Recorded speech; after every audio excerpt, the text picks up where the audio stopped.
Yeah. All right. On to our main topic today, which is Mhm. the mess that is Warner Brothers, HBO, and Discovery. So obviously, we're recording this on Wednesday the 3rd. By the time that we probably release this podcast, more of the story is going to come out because tomorrow on the 4th, Warner Brothers and Discovery. So those are no Warner Brothers and Discovery merged. Mhm. I believe like 3 months ago. And it was the picture was very bleak on how this would look. Now we're seeing how this would look. So they have their earnings call tomorrow. So we'll get a better idea of what's going on here. But so let's kind of like go down. So yesterday, it was announced that the Batgirl movie, which was set to release. I actually don't know when it was set to release. I think it was supposed to come at the end of this year. Mhm. I believe Leslie Grace was the star of was Batman. Yeah, Leslie Grace from In the Heights. She was set to star in this film, along with Michael Keaton returning as Batman, J.K. Simmons playing her father and Commissioner Gordon. J.K. Simmons has maybe a total of like 2 minutes of screen time as Commissioner Gordon, even though he was cast as him Even probably though he about like got 6, 7 so years ago. jacked for no reason to Unbelievable, play it, yeah, unbelievable picture if you look it up on the yep. internet. Yeah, as well as Brendan Fraser as Firefly. So it Mhm. was the cast alone was set up to be unbelievable, and then it was announced yesterday that they were completely scrapping this movie, which was already done filming, was in the final stages of post production. The budget was originally 75 million, grew into 90 million, Mhm. and they are just deciding to scrap it, so it's not worth it. When we found this out, it was originally before we found out everything that's going on with Warner Brothers, which is Mhm. apparently a mess that we'll get into after this. So they announced that they're completely, they will not release this movie on HBO Max or in the theaters. They will not release it at all, period. As well as the Scooby Doo Christmas movie that they also have planned. Scoob, oh, it was Scoob the sequel. Which, by the way, Scoob the original Scoob was horrible. So not a Whatever there, but big it's deal, I still guess. it Yeah. was that was another movie that was basically complete. Mhm. People had been working on it, for 2 years in a COVID setting. Not great. So I'm going to quickly read this article from Variety, and we'll get your thoughts, Brian. So this kind of gives a pretty good rundown. The death of Batgirl on Tuesday sent immediate shockwaves through Hollywood. The film, with a $75 million budget that grew into a $90 million one due to COVID-related overages, had finished shooting months ago and was in test screenings as directors Adil El Arbi and Bilal Falah. Excuse their pronunciations, who did Bad Boys for Life and Mrs. Marvel, worked through post-production processes. Star Leslie Grace, we just went through over expressing her enthusiasm. By the way, I think my heart probably breaks the most for her. Oh yeah, Um, that uh, sucks. Being an African American woman taking on the role of Batgirl, not an A-list role, but still something that is well known for comic book fans. Batgirl, Mhm. Barbara Gordon. So that sucks. Sucks for her. I feel really bad skipping through in the article. In other words, the movie was nearly finished and was already building awareness among fans. So why would Warner Brothers Discovery throw this all away? According to sources with knowledge of the situation, the most likely reason is taxes. Several sources note that Batgirl was made under a different regime at Warner Brothers, headed by Jason Kilar and Ann Sarnoff, that was singularly focused on building its streaming service, HBO Max. That because originally this movie was set to be an HBO Max exclusive release, was not going to release in theaters, and then there was rumors that it was going to after. Anyway, I'll continue the story. That effort concluded Kilar's infamous decision to release the studio's entire 2021 theatrical slate simultaneously on the streamer, which helped build the subscriber base, but also jeopardized the studio's reputation with top tier talent. Though many agents and stars privately came to appreciate the move, and the company paid generous bonuses as a make nice. Probably the most infamous departure through that was Christopher Nolan, Mhm. leaving Warner Brothers, who's been working with for 10, 15 plus years. He is over, I think that it's Universal that It Oppenheimer is. is Yep. coming out on. Yep. So that's a very, very big talent. Kind of like as a consumer, Yeah. Very weird to see the Universal logo before his company's logo. Like I yeah, guess my brain just like completely associated it with Warner Brothers. So strange. yep. As a consumer, the direct releases to HBO Max were awesome, but also Mhm. as a movie theater lover and obviously as a studio, I can see how maybe that wasn't the best the best look, but I mean, as a consumer, which I am first, it was worked out good for me because there was a lot of bad movies that came out during There's that. also Dune. That was pretty sick. Dune, and I think, excuse me, it also set up a precedent of movies being able to be released onto these platforms once their 45-day window in movie theaters were up. So that's great because I feel like that's the new norm now, is that we're not waiting 4 or 5 months to get these on streaming, or a year. Like the Batman came out in March and was on streaming like mid April, like exactly after its 45 days. Which So was awesome. yep, That amazing. movie is so sick. I love it more and more each time I watch it.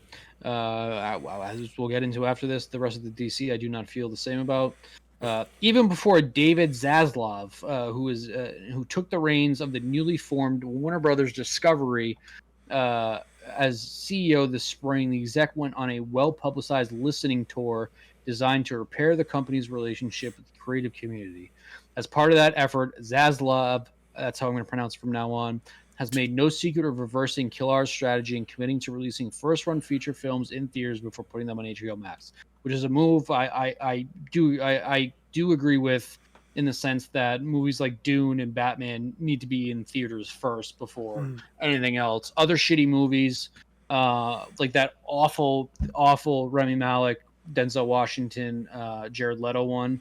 I forgot never what it's ended up called. seeing that, but I know what you're talking about. So bad. I would have been pissed if I would have saw it in the theaters, because that was one that would be like fringe of me seeing in the theaters, and it was horrible. It's that AMC A-list, like, might as well Exactly. check it out. Which now I'm no longer an AMC A-list subscriber, but only just because I don't live near one anymore. Yeah. But Showcase has a pretty decent deal. I get like two movies a month. Star Pass, or I get 2 movies a month for like $14, so it's still worth it. I I have not used mine in years. I wonder if my account still works with that. I kept it on, like me thinking like I was single-handedly saving AMC when I originally had A-list, and I finally recently deleted it. I'm like, I'm never driving out to AMC again. That's just depressing, because I love that theater. Me too, man. Me too. That was a great theater. It was. Anyways, Batgirl found itself on the bad end of that decision, apparently neither big enough to feel worthy of a major theatrical release, nor small enough to make economic sense in an increasingly cutthroat streaming landscape, which is absurd. There is no such thing as a too small movie to just release on streaming. Even if you don't promote it, it takes literally no fucking effort. I don't know, like, whatever the behind the costings of getting it uploaded and like the maintaining like IT side to making sure the movie stays up there. But that's an absurd sentence. Spending the money to expand the scope of Batgirl for theaters, plus the $30 million to $50 million needed to market it domestically, and the tens of millions more needed for a global rollout, could have nearly doubled. You don't need that if you just put it on HBO Max. Could have nearly doubled the spending on the film, and insiders say that was a non-starter at a company newly focused on belt tightening and the bottom line. So this is where things start to shape out, that now things are being strictly made on a money decision, not necessarily a creative decision, because there is an alternative narrative to this, is that the movie was scrapped because it was so bad, which is something that I absolutely refuse to believe. That this movie was so bad from a studio that released the original Justice League, that released the original Suicide Squad, that released Wonder Woman 2, that the movie was so bad that they couldn't release it. So that narrative is out there, is fucking ridiculous. And it's just crazy to me that a movie that has J.K. Simmons, that has Brendan Fraser, that has Michael Keaton back as Batman, was so bad to the point that they couldn't release it. That's crazy. That's something that I absolutely refuse to believe, but is the narrative that is kind of spun out there. But to HBO Max's credit, they're saying that's not the case. That we love the directors, we love Leslie Grace's Batgirl. We just need to look for a different scope. But the movie's done, so why not release? Just put the movie on HBO Max. We're going to get into why that's not happening after this, after we finish the story. Doing so, however, will mean that Warner Brothers cannot monetize either movie. No HBO Max debut, no sale to another studio. That's so what insane. What will cost the studio and creative capital, meanwhile, remains to be seen. So not included in this article is something that I was reading yesterday on Twitter. So once again, take it with a grain of salt. And I don't know why it's not included in the article, because they said it in the beginning that this was based around tax, and we're like missing the whole part about tax. So basically, what happens is that if Warner Brothers takes the tax write off for this movie, basically the movie is where it legally like cannot be released anywhere. So that is another part of the issue, that they're literally saying that we, instead of just spending the money, we're going to take the write off and get like some of our losses back, even though it's going to be a net loss altogether. Mm. That is what happened. As I said earlier, the whole narrative that this movie was so bad and that it tested so bad that they could not release it is insane. It's insulting to the people that were working on it. It's an overall ridiculous fucking whole ordeal. It goes back to everything that I've talked about before with DC. It's a joke, because if, and on the other side too, if the movie was that bad, then it just furthers the how much of a shit show the DCEU actually is. And I think that that's probably the most another upsetting part about all these stories coming out. It's that it's not even like they're trying to bank around the DCEU being like their marquee franchise that they can build around and make a shitload of money off, like Disney has with Marvel. They're basically saying that, like, no, we need to start breaking down budget even more instead of spending it on these movies. Like, they're now worried about, like, saving money, because it also was released today, that we'll get into the next article, that HBO Max is laying off 70% of its employees. So it's all very, very bad. I'm kind of at the point too, where I was looking for the Batgirl. I wasn't looking forward to it like it was an A-list movie, like I said earlier, but it was something that I was very intrigued by, because one, you had J.K. Simmons back as Commissioner Gordon, which we didn't really get a whole lot of at all in the Justice League movie, as well as Michael fucking Keaton back as Batman. That's still a big deal, even though he's in like another thing I got into that I read right before I went into this tangent too, is that Michael Keaton actually filmed the scene for the Aquaman Lost in the Kingdom movie, but audience found it confusing, which is why Ben Affleck has returned to replace Michael Keaton in the reshoots. Another just complete shit show move by the DCEU. I have no interest seeing Aquaman, The Flash, even though The Flash is apparently a good movie. I've reached like my end with the unless it's Batman, unless it's the Robert Pattinson Batman. I think I'm officially I'm out. I think I'm out. I'm folding in. I'm taking my chips and I'm leaving. I think I'm just done, because this is crazy that we're still, even now we're getting to the business side of a shit show Warner Brothers is, which ties into DC. It's just crazy how bad this all is. It's wild. Yeah. So obviously, Michael Keaton was supposed to return as his, old Batman in the Flash movie. The Flash movie, who knows if that's ever going to come out at this point. And that's why his cameo is confusing in Aquaman, because it wasn't set up in the Flash like it was supposed to be. So yeah, we may never get Michael Keaton in Batman again, even though this is like supposed to be a planned thing over several different movies, whatever. But hey, Dylan, so March 1st, 2018.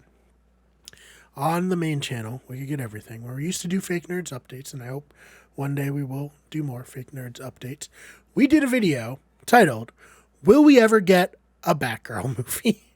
And the answer now, 4 years later, is no, probably not. At that time, it said, unfortunately, Joss Whedon's out of the Batgirl project. That didn't age great after this, but we said, is out of this project that may or may not ever come out. How did we know back then that this is still going to be controversial? This is just so unfortunate. It's tough, because my first like comic book heroes that I really liked were, the Justice League, were the DC heroes. I am very partial to the DC universe, but like you said, they fucked it all up. I guess they're just gonna burn it all down and start from scratch, try to do like what Marvel did way back in the day. Peacemaker's really good. I hope Peacemaker doesn't get canceled on HBO Max. Our Flag Means Death is, I think the best comedy that's come out in the last few years. I I really also think really that's one. I enjoyed think that. that's one of the ones that will be dead as a result of Such a what we'll get joke. into next. Sucks so much. A lot of the other HBO Max exclusives I didn't watch. I was kind of going through trying to figure out like Winning Time. Love that. That's HBO proper. Barry's HBO proper. Westworld's HBO proper. But there are a lot House of the of like Dragon. House of the Dragon, of course. So those probably won't go away. But like, so I love reality television. Mm-hmm. I'm one of like the biggest advocates for it, as taking it seriously as a genre. A lot of the Discovery reality TV shows are not very good. They hit it out of the park with like Deadliest Catch, of course, very early, and then they just kind of like kept going down. Like, what other weird jobs can we find? What other weird things? And it just like it sucks that someone who like was a part of making the Discovery Channel significantly worse is now the one making calls for media properties that are so much better than anything Discovery Channel has ever made. I saw a comedian tweeted that if they cancel one of the shows he will personally kill every shark, so there can't be another Shark Week, which is very funny. Don't kill sharks, obviously. Shark Week is fun, but ooh, what a mess! I feel terrible for everyone involved in Batgirl, and I heard one of the directors found out at his own wedding that his movie Yeah, was getting I canceled. saw That that as well. Yes. sucks. So hearts out to all of them. I just hate this. I will find out tomorrow, like you said, what the plan is. But like sure, Discovery was the more profitable company. They bought it from AT&T. They got HBO, Warner Brothers, all that. But the HBO brand is so strong, in my opinion, and the Discovery Channel brand is awful. No one takes it seriously. So if you're gonna like rebrand everything in the HBO umbrella under Discovery, I think that's just gonna hurt in the long run. Period.